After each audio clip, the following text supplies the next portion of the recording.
As a hypnotist and a coach, I have learned a lot from Taoism for how to construct and go about my sessions. And I want to just read a couple of different portions from the Tao Te Ching and explain how I view it as relating to hypnosis. And I don't do this as claiming that this is an accurate reading necessarily of Taoism. I am definitely committing what's called syncretism, where you're trying to combine two different philosophies that weren't meant to be combined, but you're just trying to see common threads between the two of them. I admit that I am doing that. I am probably going to butcher a lot of the ways that Taoism was meant to be handled. With that said, I do think that a lot of the language, at the very least, is extremely useful for explaining my approach to advanced conversational hypnosis, and specifically what I would call spontaneous hypnosis, letting things arise naturally. And so I'm going to share a couple of quotations and then just share my thoughts on them. And it should help give a feel for the kind of spirit and attitude and energy that goes into a successful hypnosis session from my perspective. To start off with, the Tao Te Ching begins by saying that the Tao that can be told is not the eternal Tao. The name that can be named is not the eternal name. And the first verse ends by saying, darkness within darkness, the gateway to all understanding. And that's my philosophy when it comes to hypnosis. There is some type of magic that we tap into when we let go of our own expectations, when we meet clients where they're at, when we engage with genuine curiosity, and when we let go of having to understand exactly what is happening in the session. There is something more real, more mysterious, and more sacred taking place than what I can understand. And so if I let go of my need to have perfect concepts around what's happening, I believe that allows more space for what's happening to actually take place. When I attempt to understand it too precisely, I think I interfere with that work. Hence, darkness within darkness, the path to all understanding. When you're willing to dive into that darkness and get familiar more by feel than by light with what it's like to do a hypnosis session, that's when I think you start getting really good at it. Verse 5 says, the Tao doesn't take sides, it gives birth to both good and evil. The master doesn't take sides, she welcomes both saints and sinners. And I think this is an incredibly useful perspective and mindset for the practitioner to have. If you are judging the resources that your client is coming up with, you are doomed to fail. I had this happen with a client that I worked with where she was stuck in a very difficult marriage, and the resource that she came up with that emerged spontaneously from our session together was that she wanted to be playfully flirty with her husband, even though he was very difficult to her, because that's what would actually keep her and her kids safe and create the most peace in the house. I double checked, I tested it. I wanted to make sure that she would still feel genuine and authentic, and she did, because she felt like she was the one choosing this. She was the one who was deceiving him back in a way. There had been a lot of infidelity in that relationship. So this was her resource until she was able to finally leave to be able to make things work. She ended up meeting with another coach or a therapist, I can't remember exactly, and she explained that this is what she'd been doing for a couple months and that it was working really well. I think that she went in to talk about something completely different. And that person told her, no, you can't do that. And what do you think happened? She ended up coming back to me. We had another session. And during the course of that, she was able to eventually trace back. It was when this other person's judgment of her resources popped up that the progress she had made started to go back. And so it's incredibly important not to label things as good or evil. There are ethics to follow, there's laws to follow, I get that. But don't let your personal judgment in the gray areas make you dismiss something that could actually be really good for the client.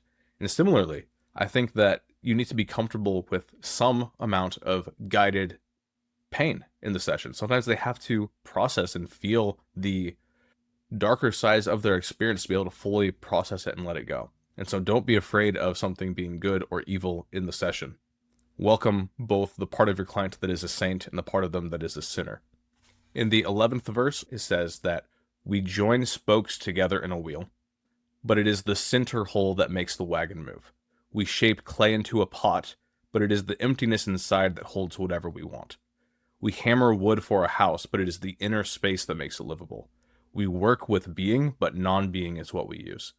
And I actually think this is a beautiful metaphor for what good trance looks like. You have a conversation with them via the hypnotic interview, you clear out some knots, you get them to a place where they're going into their trance. You don't want it to be one that you force them into. but you're kind of building the structure with them as the conversation unfolds.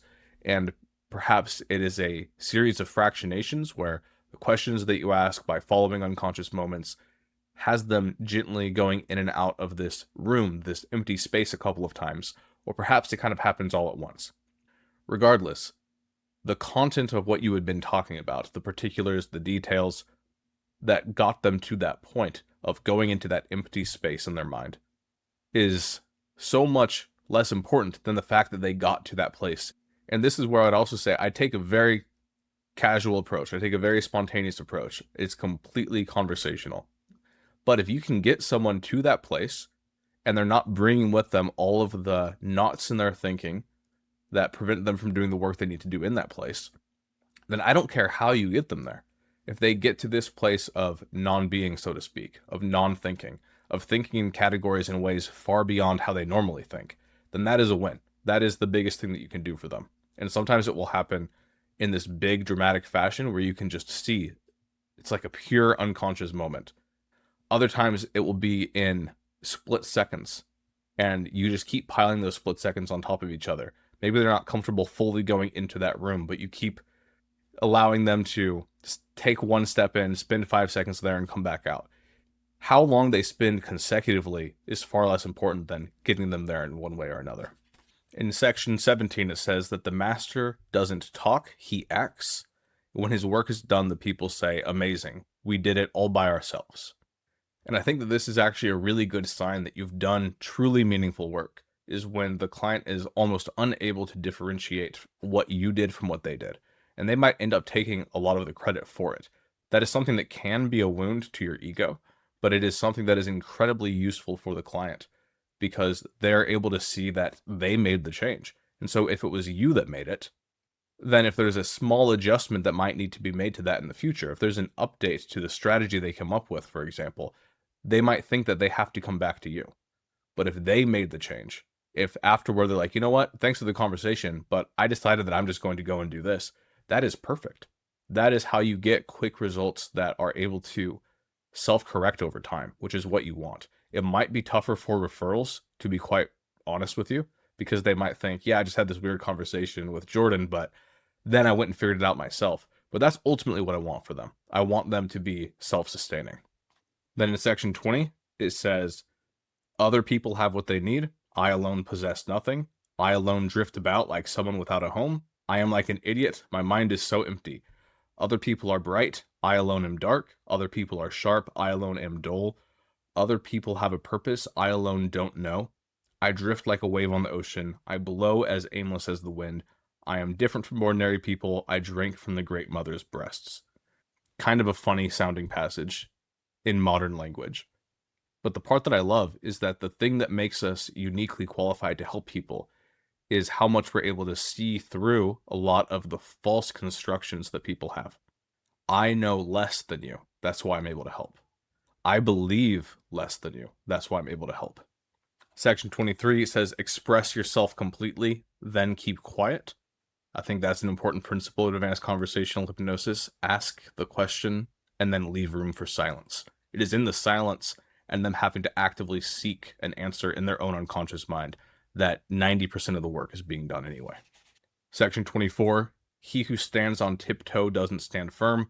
He who rushes ahead doesn't go far. He who tries to shine dims his own light. He who defines himself can't know who he really is. And it continues, but the idea is pretty obvious, and it's throughout the whole Tao Te Ching, which is that the more that you are trying to get something, the more you're trying to do something, the more attached you are to an outcome, the harder it's going to be. And I could not find a better principle than this for teaching advanced conversational hypnosis. The more that you try to do it right, the harder it will be. But if you just let go of trying whatsoever, it is actually an incredibly easy and intuitive way to approach conversations and to approach change work. Section 32 says, the Tao can't be perceived. Smaller than an electron, it contains unaccountable galaxies. And this is how I think about unconscious moments. This one is definitely a stretch of a comparison. But it is in those infinitesimal moments of unconsciousness emerging in the context of just a normal conversation that there's a galaxy worth of resources. And so being able to slow everything down enough to be able to spot those moments is what makes this work so powerful. In verse 35, it says that music or the smell of good cooking may make people stop and enjoy, but the words that point to the Tao seem monotonous and without flavor. When you look for it, there is nothing to see. When you listen for it, there is nothing to hear. When you use it, it is inexhaustible. And that reminds me of just how boring good sessions actually are. There are a lot of approaches to change work that have a lot of flash and sizzle. Advanced conversational hypnosis is frankly boring. If you look at it from the outside and you're not actually experiencing it, if you're just have it up on a second screen and you're not paying attention, you don't notice at all what's going on. It seems so bland and just like a boring conversation. But those boring conversations I have seen from my own work and from witnessing other brilliant practitioners in this methodology, it is most impactful when you have to look extremely closely to catch what's actually going on. When it comes to the attitude that you have in a session, verse 45 is very helpful. It says, the master allows things to happen. You don't come to a session with a script or an idea in mind. She shapes events as they come. She steps out of the way and lets the Tao speak for itself. It's kind of like there is a lot of amazing work that's going to happen if you can just get out of the way. Section 48 has my favorite quote from the entire Tao Te Ching. In the pursuit of knowledge, every day something is added. In the practice of the Tao, every day something is dropped. So many people try to get better at hypnosis by learning more and more things that they can do. Everything shifted for me when I stopped trying to add more and tried to start thinking through, what can I get rid of? How little can I talk during a session? How little can I interrupt them? Or if I'm going to interrupt, how much can I do so to keep things focused on the fewest number of things? What techniques, what mindsets can I stop using completely? Because it's just two separate things. Trying to actually be good at hypnosis and trying to pursue knowledge about hypnosis are antithetical to each other, at least after a certain point. And I view this as applying also to running a business.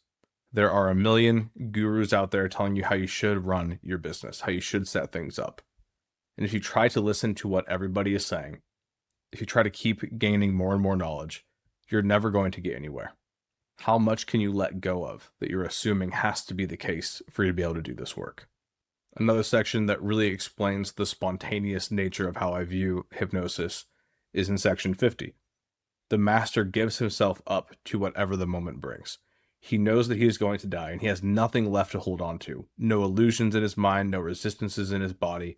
He doesn't think about his actions. They flow from the core of his being. The best questions that you will ever ask are the ones that you have no idea where they came from.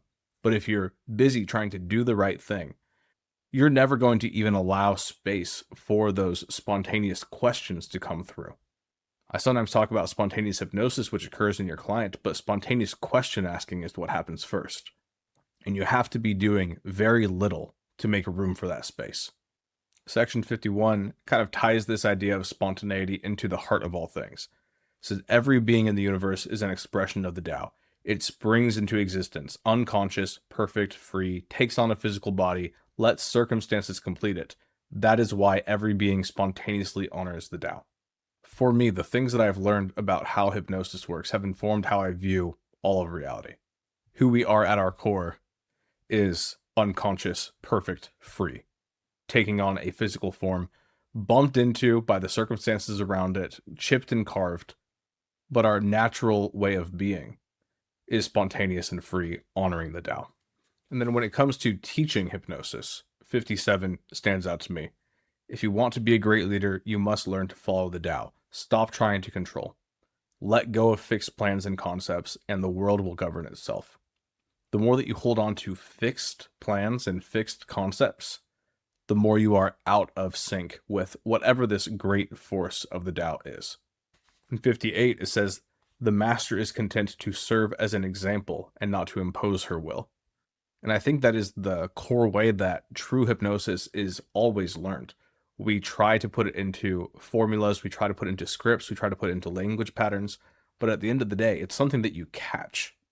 When you see real transformation taking place in a conversation between two people, and there's this spark of magic, of trance, of whatever you want to call it, it's not something that you're really consciously picking up. It's something that you're unconsciously learning almost through osmosis by being in the presence of someone doing a real session. And so I think that that is the only way to truly learn. We can talk concepts all day, but you have to see it to experience it. And then once you've done that, you can have videos like this, other techniques, other ideas that you can stack on top of it. But the core, the foundation is learning by example. 59, this is my second favorite quote. It says that the mark of a moderate man is freedom from his own ideas. Do not believe your own BS. Whether you are a hypnosis trainer or you're learning it, or you think that you have some type of knowledge that your clients don't, you will have a lot more moderation and freedom to be able to live a good and happy, fulfilling life and have a good, successful practice if you let go of the idea that there is something that you have in your mind, in your ideas, that is worth clinging to and holding to. Sometimes people will ask, well, what specifically is that? What metaphysically is going on there? And the more that you are free with loose ideas, models, frameworks, best guesses, the more that you leave your mind open to new possibilities. And that's a big part of what we're doing for our clients too. They often suffer because of the firmness of their ideas. The more that we can loosen things up and create more choice, more options. I heard someone say once that we don't really get smokers to stop smoking, to use that one specific but common example of the usefulness of hypnosis. We don't get people to stop smoking. We just give them so many other options and so much more freedom in their mind that they gladly choose something else. Why? It's because we're giving them freedom from their own ideas, freedom from their own beliefs, to be able to do something new and different. 63 is useful for how you think about different problems that people could bring you. It says, think of the small as large and the few as many. Confront the difficult while it is still easy. Accomplish the great task by a series of small acts.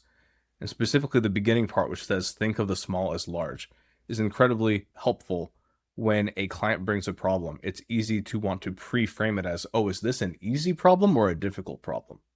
The truth is that you don't know. And so whether you think of the easy as large or the large as easy or the hard as small or the small as big or whatever you want to use, they're all the same. They're all labels and they're all grasping at straws. We don't actually know the severity of any problem because the problem that the client is bringing to us is just their best guess. It's just their best approximation. Another point on the best way to educate is in 65, it says the ancient masters didn't try to educate the people, but kindly taught them to not know. So much of getting someone to be really good at coaching or hypnosis or hypnotherapy is getting them to stop knowing so much. Forget everything you've ever seen. Watch this session from beginning to end. Let your unconscious take in what's going on. We'll add on a few small frameworks afterward. That is 10 times more effective than trying to build this massive contraption of all the different things that you could try to do in a session. That same section continues. When they think that they know the answers, people are difficult to guide. When they know that they don't know, people can find their own way. Half of the work of teaching advanced conversational hypnosis or spontaneous hypnosis is getting people to be convinced that they don't know as much as they think they do, and that that's actually a much better place to be. And then after you've learned it, after you've had an experience of ACH, you've had an experience of trance and what it's like in a session, how do you move forward? In 70, it says, my teachings are easy to understand and easy to put into practice. It's actually very easy to do. The next part, though, says, yet your intellect will never grasp them. And if you try to practice them, you'll fail. It is when we try to over-intellectualize the process that we lose the easiness of it. It is easy when you stop thinking so much. And so why do people even want to look for an external authority to say, that is my teacher? Well, 72 says that when people lose their sense of awe, they turn to religion. And similarly, when they no longer trust themselves, they begin to depend upon authority. It's because people don't trust themselves. So there's insecurity that people bring to doing hypnosis or doing coaching sessions. And so they want to say, I have the authority of knowing that I'm doing someone else's process. And so one of the requirements here is to come back to a place of self-trust. You can happily learn from those who have come before you. You can happily learn from other people who are great at what they do. But if it's this desire to get their wisdom into you, instead of helping them uncover your own. You're always going to be externally dependent. And then what type of change are we actually trying to create in people? 76 says, thus whoever is stiff and inflexible is a disciple of death. Whoever is soft and yielding is a disciple of life. This goes back to one of the core principles of advanced conversational hypnosis, that all that we're doing is giving people choice back, giving them flexibility in how they think, how they feel, how they process things, because that's the way the world is. We want them to be more in accordance with the way all things are. Living things are flexible, living things move, living things can bend and shape themselves around the reality that's next to them. It's a mark of dead things for them to become stiff. And then I'll end with the last section, 81. It says, the master has no possessions. The more he does for others, the happier he is. The more he gives to others, the wealthier he is. And I especially like the line of, the more he does for others, the happier he is. There is no greater fulfillment that I've had consistently in any type of work that I've done than being able to help people through their problems using a very simple approach with advanced conversational hypnosis. Just allowing the change to happen spontaneously, knowing what little things to look for, those infinitesimally small moments of life and flexibility and change and new perspectives breaking through, and knowing how to just cultivate those very gently, holding space for them